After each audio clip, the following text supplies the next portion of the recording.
இசைக்காகவே வாழ்க்கையை வாழ்ந்து ரசிகர்களுக்கு என்ஜாய்மெண்ட்டை கொடுத்தவங்க தான் எஸ் ஜானகி. இனிமையான குரலால் பாட்டாலேயே மக்களோட மனசுக்கு ஆறுதல் கொடுத்துருக்காங்க. அதுவும் 48,000க்கு மேலே பாடல்களை பாடியிருக்காங்க அப்படிங்கிறது செம்ம வியப்பாக இருக்குது.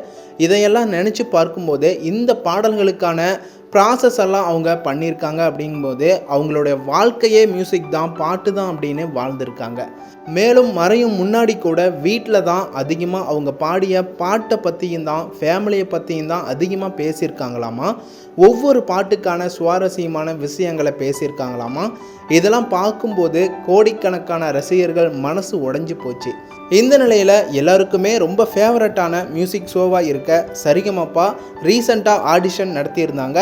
அப்போது ஊர் பொதுமக்கள் எல்லாரும் கலந்துக்கிட்டு ஜானகி அம்மாவோட மறைவுக்கு அஞ்சலி செலுத்தியிருக்காங்க.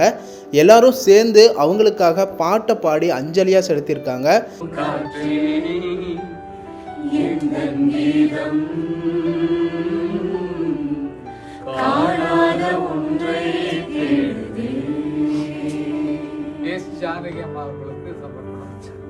மேலும் சரிகமப்பா ஜட்ஜஸ் எல்லாரும் சேர்ந்து சரண் சார், ஸ்வேதா மோகன் மேம், கங்கை அமரன் சார் உள்ளிட்ட பலருமே எஸ் ஜானகி அவங்களோட மறைவுக்கு பாட்டை பாடி அஞ்சலியாக செலுத்தியிருக்காங்க.